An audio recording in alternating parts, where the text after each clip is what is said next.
Dans cette capsule vidéo, je voudrais vous présenter ce qu'un kinésithérapeute peut proposer à une femme en prénatal. Tout d'abord, il est très important de préciser que ce que nous proposons en kinésithérapie ne se substitue pas à la préparation classique délivrée par une sage-femme. C'est un plus pour les femmes qui en ressentent le besoin ou tout simplement l'envie. Dans cette prise en charge, il y a une grande place à l'éducation thérapeutique et à l'éducation de l'accompagnant à la naissance pour qu'il se sente acteur dans cette naissance. Il s'agit tout d'abord d'expliquer au couple toutes les étapes par lesquelles ils vont passer lors de l'accouchement, que ce soit physique et mental, tout en leur expliquant les termes qu'ils doivent connaître pour mieux gérer cet accouchement. Il est ensuite, selon moi, très important d'aborder les notions d'intensité et de douleur pour que la femme sache les stratégies à mettre en place pour mieux la vivre. Une grande partie du traitement en kinésithérapie prénatale est dédiée au mouvement. En effet, l'apprentissage de tout un tas de mouvements pour la femme qu'elle pourra réaliser tout au long du 3e trimestre, seule ou accompagnée, lui permettra d'être actrice de son accouchement, de mieux gérer la douleur, de favoriser la mobilité du bassin, ce qui permettra un meilleur placement du bébé, ce qui aidera également le travail et les contractions et facilitera l'ouverture du col et enfin la descente du bébé dans la filière génitale. L'apprentissage du souffle fait également partie des enseignements lors de cette prise en charge. Il est très important que la femme sache pousser tout en soufflant de manière à préserver son périnée le jour de l'accouchement. Pour pouvoir préserver son périnée, nous apprenons à la femme à souffler tout en engageant son abdomen. Pour faciliter cet apprentissage et pour lui faciliter la tâche le jour J, nous allons rajouter une résistance.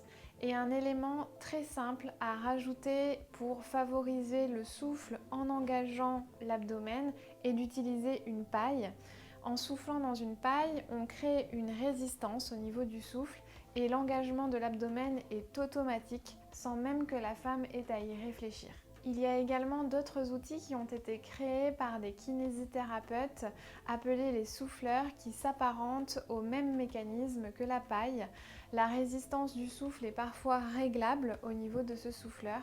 Si vous voyez des femmes arriver le jour de l'accouchement avec ces outils, c'est qu'elles ont été préparées pour s'en servir et leur utilisation pourra s'avérer très utile lors de la poussée. N'hésitez pas à tester et à souffler dans une paille pour sentir l'engagement de vos abdominaux à ce moment-là et imaginez à quel point ça peut être beaucoup plus simple pour une femme d'utiliser ce petit outil tout simple lors de la poussée.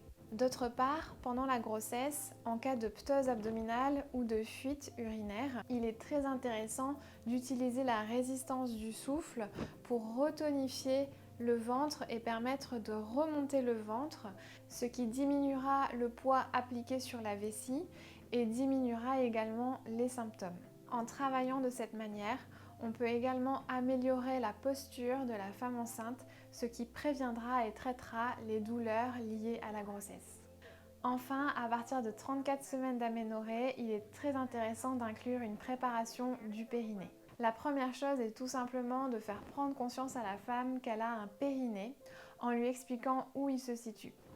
Pour ceci, j'utilise très souvent mon bassin pour leur montrer tout simplement que le périnée superficiel qui permet la continence est ici. Je leur explique brièvement l'anatomie et je leur montre également où se situent les organes par rapport à ce périnée et par rapport à leur bassin, en leur faisant prendre conscience par elles-mêmes de leur bassin dans l'espace. En ayant conscience de leur périnée, elles auront une bien meilleure récupération postpartum. Cela leur permet également de comprendre par où va passer le bébé et d'avoir un meilleur relâchement le jour de l'accouchement. Lors de la préparation du périnée, nous allons également expliquer à la femme comment venir masser cette zone pour éviter, prévenir les déchirures et les épisiotomies. Enfin, cette préparation du périnée a une grande part psychologique puisqu'elle permet de préparer la femme au passage du bébé à ce niveau-là. Il existe un petit outil appelé Epino que les femmes connaissent de mieux en mieux. Cependant, je leur déconseille toujours de l'utiliser seule car je trouve que ça n'est pas pratique et qu'elles ne peuvent pas bien le faire toutes seules. En effet, pour bien se servir de l'épinot, il faut que ce soit la partie la plus fine du ballonnet qui soit positionnée comme ceci, au niveau du périnée. Ensuite, le principe est simple, venir gonfler progressivement le ballonnet pour permettre un étirement des fibres du périnée.